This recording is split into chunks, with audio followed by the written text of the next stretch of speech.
와서 공녀와 이스라엘 족속의 원로들을 강하고 나라를 용서하고 그들을 잡아오라. 이 시대를 많은 사람들이 말세라고 하고 더욱더 심하게 얘기하는 말세 지말이라고 합니다. 말세 중에서도 끝부분이라는 것이죠. 근데 이렇게 말세의 끝부분에 사탄은 최후의 발악을 하게 되어 있습니다. 왜? 말세 가장 끝에는 자신들이 최종적인 멸망, 완벽한 멸망이 되는 것이기 때문에 사탄은 마지막에는 끝까지 최후의 발악을 한다는 것입니다. 그럼 사탄의 최후의 발악을 하는 것은 무엇인가? 바로 하나님을 믿는 사람들과 하나님을 어떻게 해서든지 끊어내려고 하는 것이 사탄의 최후의 발악이라는 것입니다. 한 명이라도 구원받지 못하게, 한 명이라도 지옥 가도록 만들려고 하는 것이 사탄의 최후의 발악이다. 그래서 하나님과 단절시키기 위해서 핍박을 사용하기도 하고 시험을 주기도 하고 다양한 방법을 통해서 어떻게 해서든지 구원받은 자들을 하나님의 손에서 터치시켜서 끊어놓으려고 바둥바둥거린다는 것입니다. 그런데 이렇게 말세의 특징을 많은 사람들은 영적 전투에 비유합니다. 영적 전투, 이것은 영적 전쟁이다. 사탄이 우리를 공격해서 하나님과 우리 사이를 단절시키려고 그렇게 바둥바둥거리는데 이것을 갖다가 방관하고 있으면 속수무책으로 당할 수밖에 없다. 그렇기 때문에 전투의 개념, 더욱더 전쟁의 개념에 비유해서 이것은 영적 전투요. 더욱더 크게는 영적 전쟁이기 때문에 우리가 정신 차리고 깨어서 기도하며 사탄을 대적하고 하나님과 절대로 단절돼서는 안 된다라고 하는 선포와 확신이 있어야 될 줄로 믿습니다. 영적 전투의 시대, 이 시대에 우리는 패배해서는 안 됩니다. 영적 전투에서 반드시 승리하시기를 주님의 이름으로 축복합니다. 오늘 말씀은 바로 그런 영적 전투와 같은 치열한 그런 전투 속에서 승리해 나가는 초대교회의 이야기입니다. 오늘의 이야기를 통해서 그렇구나. 하나님의 사람들은 그 당시나 지금이나 계속적인 영적인 전투가 이어지고 있는데 우리가 밀릴 때도 있고 수세에 몰릴 때도 있지만은 결국 하나님의 사람은 승리할 수밖에 없구나 라는 것을 확신하시고 삶 속에 사탄의 공격으로 인해서 하나님과의 관계가 단절될 위험에 처했을 때 그대로 방치해서 결국 무너지는 것이 아니라 다시 한번 난 반드시 승리한다. 하나님의 자녀는 반드시 승리한다 라는 확신을 가지시고 다시 한번 하나님의 손을 굳게 붙잡고 승리하시기를 주님의 이름으로 축복합니다. 지금 초대교회 상황은 이렇습니다. 지금 어떤 상황인가 봤더니 바로 그 종교 지도자들이 강력한 협박을 하고 있는 상태라는 것입니다. 다음부터 예수의 이름으로 너희들이 증거하면 가만 놔두지 않겠다. 죽을 수 있다. 너희들이 목숨이 위태롭다 하는 강력한 협박이 있는 상태. 바로 풍전등화와 같은 상황. 언제 핍박, 박해가 올지 모르는 상황 속에가 바로 오늘 말씀이 배경이 된다는 것입니다. 그렇게 예수의 이름으로 너희들이 증거하고 선포하면 큰일 날 수 있다. 잡혀 들어갈 수 있다.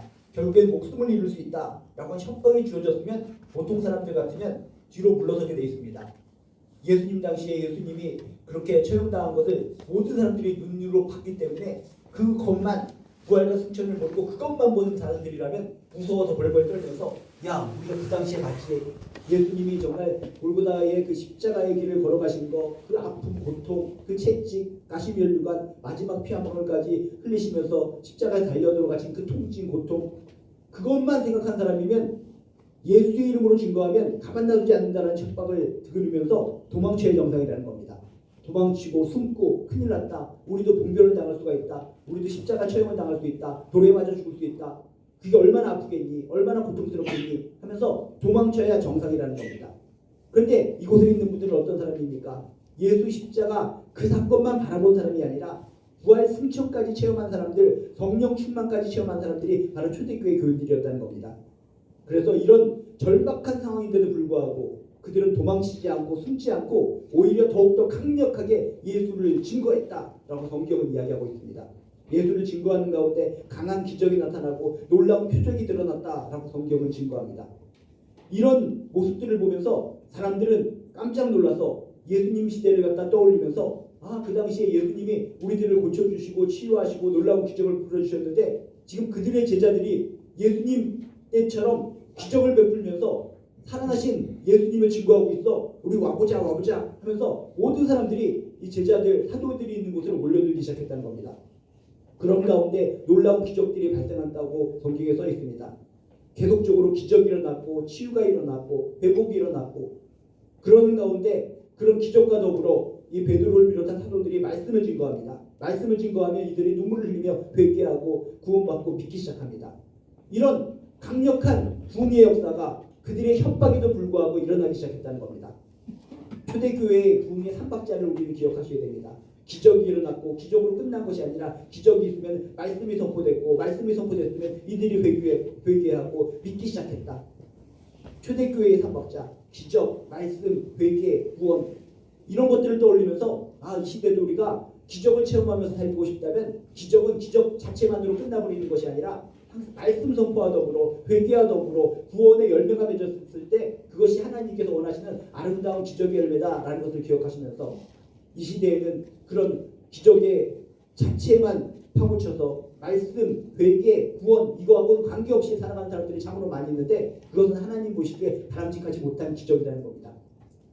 그런 기적이 나타난다면 하나님이 원하시는 기적도 아니고 이단이 말하는 잘못된 기적이고 결국 사람을 구렁텅이로 몰아내서 무너뜨리게 하는 잘못된 마술사, 마법사들이 한 그런 기적이라는 것을 기억하시면서 하나님께서 원하시는 기적은 내 삶 가운데 기적이 일어나면 반드시 말씀과 하나님께서 주시는 구원의 열매로 이어진다라는 것을 꼭 기억하시고 여러분 삶 속에서 내 삶 속에 기적이 있을진데 이 기적을 통해서 내 주변이 변화되고 회개의 역사가 일어나고 구원의 역사가 일어나게 도와주시옵소서.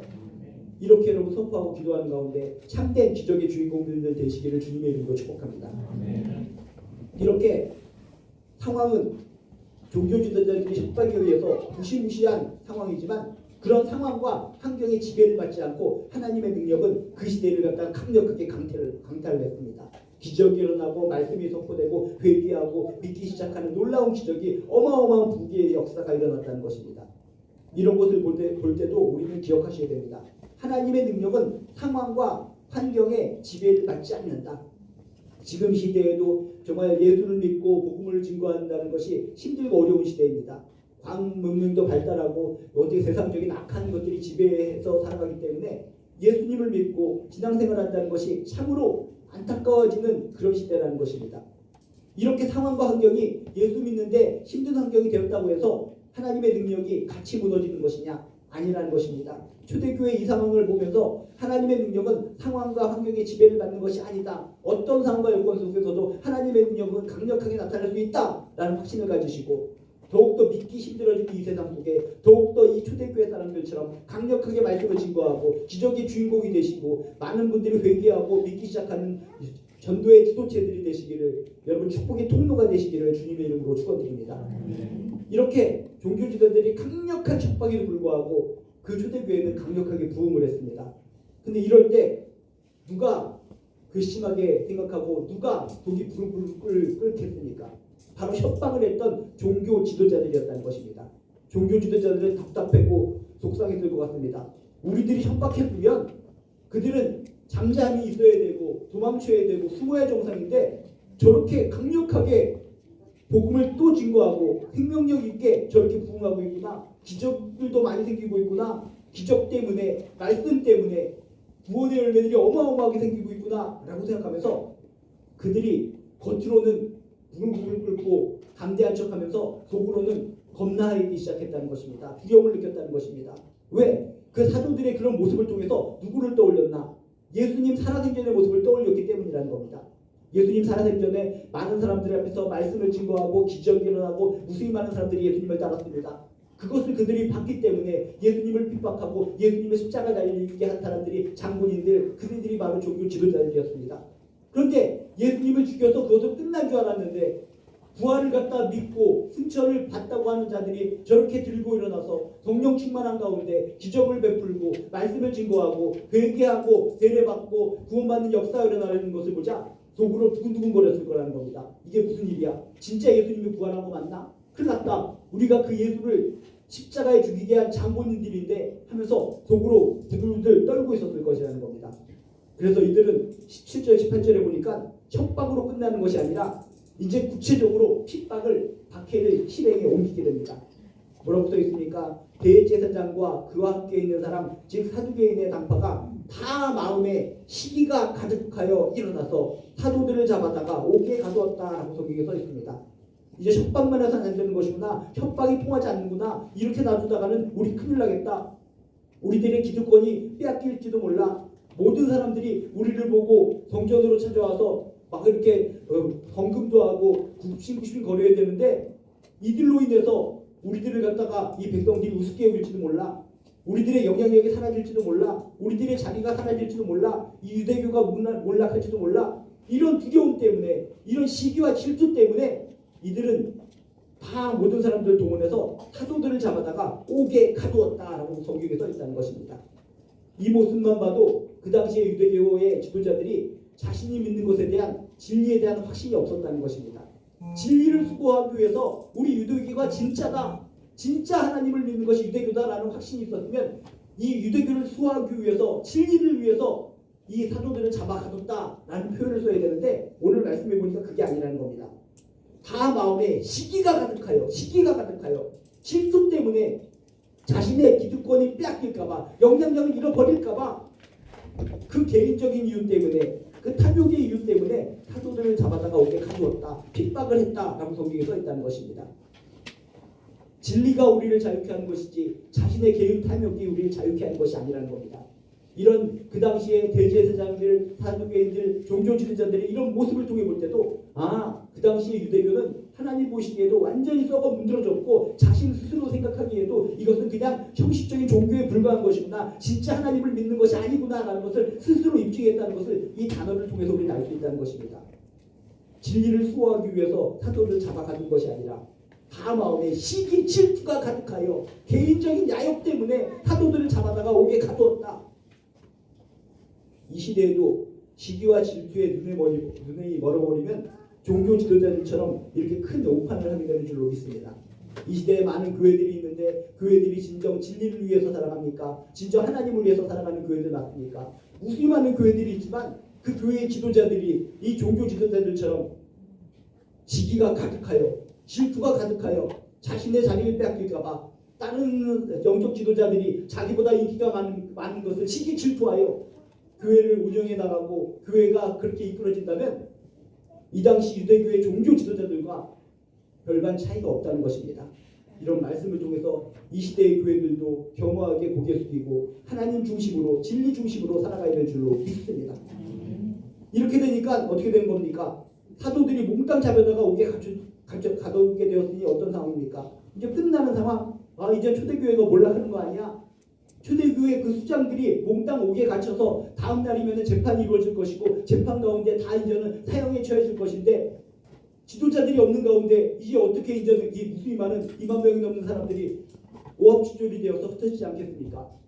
끝났다 이렇게 생각할 즈음에 성령의 능력, 하나님은 가만 계시지 않았습니다.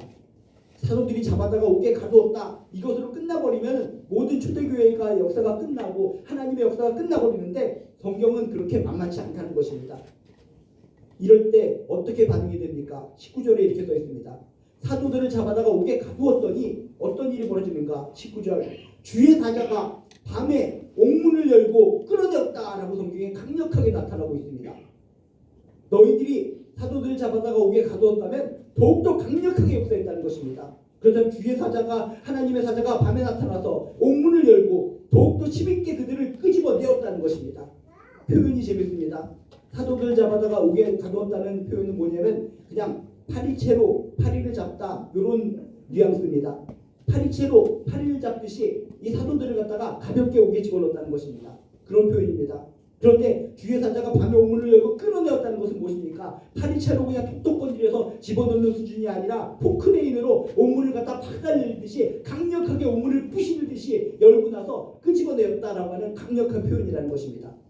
너희들이 파리채로 파리를 잡듯이 사도들을 가뒀다면 더욱더 큰 성령의 능력으로 옥문을 부셔뜨리고 옥문을 갖다 부셔뜨릴 정도로 강력하게 역사하여 옥문을 뚫고서 강제적으로 사도들을 끌어내었다는 강력한 표현을 통해서 인간의 역사, 세상의 역사가 그 정도로 파리채 정도로 사람들을 힘들게 한다면 하나님의 역사, 성령의 역사는 그보다도 100배, 1000배 더욱더 크게 강력하게 역사한다라는 것을 오늘 말씀을 통해 일깨워주고 있다는 것입니다. 이 시대도 그렇습니다. 이 세상 사람들도 정말 이 세상에 있는 악에 속한 사람들이 파리채로 파리를 똑똑거리서 죽이듯이 파리채 같은 것으로 우리를 괴롭히고 핍박합니다. 그러면 우리 파리채에 맞으면서 하나님께 원망합니다. 정말 저들이 우리를 괴롭힙니다. 힘듭니다. 파리채에 맞아서 우리가 따갑고 속상하고 죽을 것 같습니다. 그러나 하나님께서는 파리채 정도의 수준이 아니라 더욱더 강력한 포크레인과 같은 강력한 수준으로 그 상황을 이기고 승리고 우리를 끄집어내어서 자유케 하신다는 것을 믿으시길 주님의 이름으로 축복합니다. 그저 파리채 한 대에 맞고 그냥 아이고 아파 그것 때문에 우리가 하나님을 포기하고 무너져버리고 사탄한테 져버린다면 우린 진짜 파리 같은 존재에 불과하다는 것입니다. 끝까지 용기를 내고 파리채 같은 거로 우리를 쳐서 핍박하고 박해할지라도 더욱더 강력하게 역사하시는 분이 하나님이 계시다. 너희들이 가두게 했다면 강력한 역사를 통해서 끄집어내시는 분이 하나님이시다 라고 하는 오늘의 말씀을 기억하면서 더욱더 용기 있게 힘있게 신앙생활 하시기를 주님의 이름으로 축복합니다. 그런데 오늘 말씀에 또 재미있는 표현이 있습니다. 주의 사자가 밤에 옥문을 열고 끌어내었다는 것입니다. 아니 잡히기는 낮에 잡혔는데 잡히자마자 그냥 끌어내어 주시지 계속적으로 있다가 왜 밤에 끌어내어 주셨는가? 이것을 통해서 우리는 생각해야 됩니다. 그렇구나. 인간의 생각하는 때와 하나님의 생각하는 때는 다른 것이구나. 인간적인 생각으로 보면은 잡혀 들어갔으면 잡히는 그 순간에 즉각적으로 내보내 주셨으면 그 주변에 있는 초대교인들도 마음 편하고 사도들도 마음 편하고 하나님은 즉각적으로 역사해 주셨구나. 하나님은 살아계시구나. 더욱더 감사할 텐데 왜 밤까지 기다렸다가 하나님께서 끄집어내어 주셨는가? 인간이 생각하는 때와 하나님이 생각하는 때는 다르다. 때를 기다리면 이해할 수 없지만 하나님은 우리에게 오셔서 옥문을 열어주신다. 우리를 자유케 하신다. 우리에게 능력을 부어주신다. 라는 것을 오늘 말씀을 통해 깨닫게 되시기를 주님의 이름으로 축복합니다. 그러므로 이해는 할 수 없습니다. 왜 밤에 즉각적으로 풀어주지 않고 왜 밤에 인간적인 의문이 들 수 있겠지만은 인간의 때와 하나님의 때는 다르구나. 이유가 있겠지. 하나님은 결코 우리를 잊지 않으신다. 때를 기다리면 하나님은 우리에게 오셔서 반드시 이기게 하시고 승리케 하여 주신다. 조급해하지 말고 때를 기다리자 라고 하는 귀한 교훈을 얻게 되시기를 주님의 이름으로 축복합니다. 그래서 어쨌든 밤에 강제적으로 옥문을 빠게 부시면서 그 사도들을 갖다 강제적으로 끄집어내셔서 자유를 주셨습니다. 그리고 자유를 주시면서 이야기를 하십니다. 너희들 수고했다. 이제 집에 가서 편히 쉬거라 라고 말씀하시는 것이 아니라 특별하게 또 말씀해 주셨다는 겁니다. 뭐라고 말씀하십니까? 풀어주면서 이렇게 얘기하십니다. 20절에 보니까 이르되 가서 성전에 서서 이 생명의 말씀을 다 백성에게 말하라. 한밤중입니다.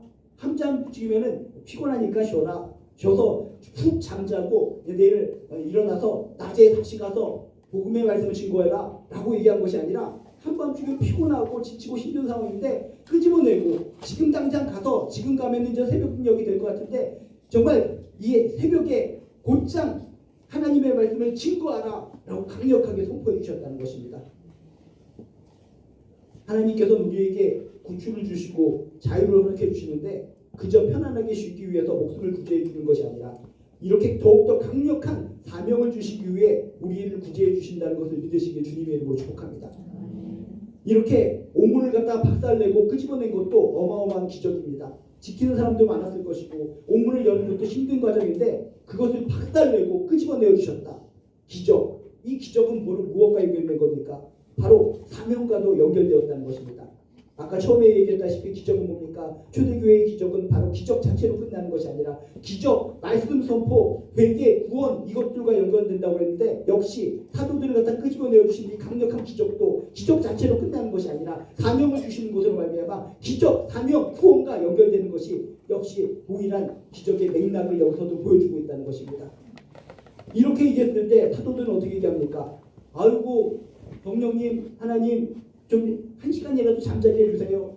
감옥에 갇혀서 우리가 내일 아침에 재판받으면 우리가 다 죽을 목숨이기 때문에 얼마나 우리가 부들부들 떨고 있었는지 모릅니다. 낮에 붙잡혀와서 지금 이 시간까지 제대로 먹는 것도 없이 부들부들 떨고 있어서 힘들고 어려운 상황입니다. 2-3시간만 자다가 증거하면 안 됩니까?